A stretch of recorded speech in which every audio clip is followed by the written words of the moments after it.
नमस्ते, मेरा नाम है चारू सिंह और लाइव लॉ में आपका स्वागत है।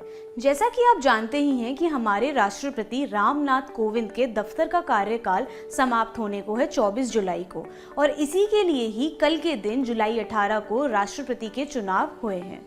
हम लोग जानते ही हैं कि जब से chief election commissioner Rajiv Kumar ने राष्ट्रपति के चुनाव की घोषणा करी है, कई उम्मीदवारों ने नामांकन लेना शुरू कर दिया और अब हम सबके सामने एक बड़ा सवाल आके खड़ा हो गया है कि आखिर हमारा अगला राष्ट्रपति बनेगा कौन, और इसके जवाब का हम सब उत्सुकता से इंतजार कर रहे हैं।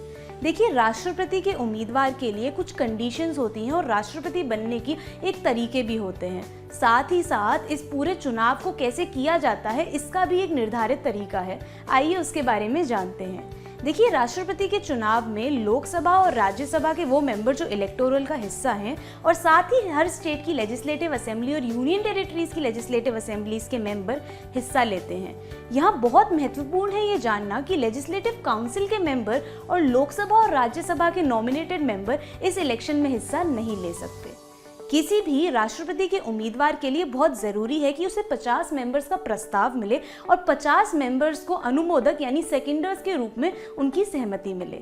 साथ ही ये पूरा का पूरा चुनाव एक सीक्रेट बैलेट के थ्रू पूरा किया जाता है और हमारे संविधान के अनुच्छेद 55 के हिसाब से हर स्टेट को एक फेयर रिप्रेजेंटेशन मिलना चाहिए और इसी के हिसाब से इस चुनाव को पूरा करा जाता है। अब आप, मैं या कोई भी राह चलता व्यक्ति राष्ट्रपति तो बन नहीं सकता, उसकी कुछ कंडीशंस यानी शर्तें होती हैं। इसीलिए हमारे संविधान के अनुच्छेद 58 के अनुसार किसी भी राष्ट्रपति के उम्मीदवार को भारत का नागरिक होना बहुत ही ज्यादा जरूरी है। साथ ही उसकी उम्र कम से कम 35 वर्ष होनी चाहिए और लोकसभा के सदस्यों की तरह ही अगर वो अपने लाभ का कोई ऑफिस धारण करता है तो उसे अयोग्य घोषित किया जा सकता है। इसके बाद नामांकन यानी नॉमिनेशन का भी एक तरीका होता है जिसे चुनाव आयोग यानी इलेक्शन कमीशन ने निर्धारित किया है।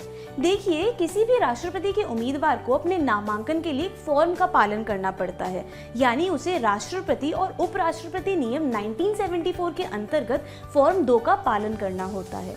एक बार नॉमिनेशन के पूरे पत्र पूरे हो जाएं, एक बार नॉमिनेशन पेपर्स कंप्लीट हो जाएं, तो उसको एक रिटर्निंग ऑफिसर को जाकर अपने पेपर्स को सबमिट करना होगा।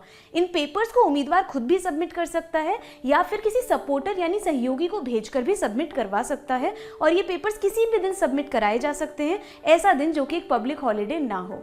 इसके साथ ही राष्ट्रपति के उम्मीदवार को रिटर्निंग ऑफिसर को 15,000 रुपये डिपॉजिट करने होंगे। ये कैश में भी डिपॉजिट किए जा सकते हैं, साथ ही चेक से भी डिपॉजिट किए जा सकते हैं। ऐसा चेक जो ये दिखाए कि ये राशि रिजर्व बैंक ऑफ इंडिया या फिर गवर्नमेंट ऑफ इंडिया की ट्रेजरी में डिपॉजिट हो चुकी है। इस नामांकन की जो एंट्री होगी उसकी एक सर्टिफाइड कॉपी होगी। उस सर्टिफाइड कॉपी पे उम्मीदवार का पूरा नाम होगा और इस कॉपी को वहां जाके पेश करना है जहां सांसद की एक कॉन्स्टिट्यूएंसी में वो उम्मीदवार एक इलेक्टर के हिसाब से लिस्टेड है। इसके बाद हमें ये जानना बहुत ज़रूरी है कि इस बार लोकसभा के 543 मेंबर, राज्यसभा के 233 मेंबर और 4033 एमएलए इस चुनाव में हिस्सा लेंगे। इन सबके वोट्स की टोटल वैल्यू 10,80,000 से भी ज़्यादा होगी। एक एमपी के वोट की वैल्यू 700 अंक होती है। 2018 तक ये वैल्यू 708 थी, लेकिन जम्मू एंड कश्मीर की असेंबली के डिसॉल्व होने के बाद ये घटकर 700 हो गई। और एक एमएलए के वोट की वैल्यू कितनी होती है ये इस बात पर निर्भर करता है कि वो कौन सी स्टेट से है।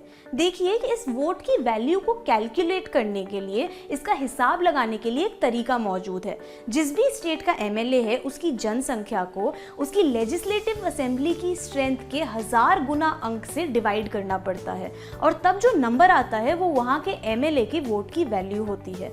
इस जनसंख्या के लिए हम 1971 का सेंसस इस्तेमाल करते हैं। इसके बाद 2 बार और भी जनसंख्या की काउंटिंग हुई, गिनती हुई, और आगे चल के हम 2026 का सेंसस इस्तेमाल करेंगे।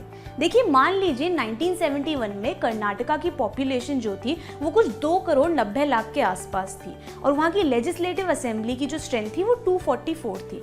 जब हम 244 को 1000 गुना करके जनसंख्या से डिवाइड करेंगे तो हमारे पास 131 का एक अंक आएगा। वही अंक वहाँ के एमएलए की वोट की वैल्यू होगी। अब इसके बाद हम आपको अगर हाल ही की खबर दें तो ये जानना महत्वपूर्ण है कि द्रौपदी मुर्मू और यशवंत सिन्हा का नाम उम्मीदवारों में सबसे ज्यादा सुनाई पड़ रहा है।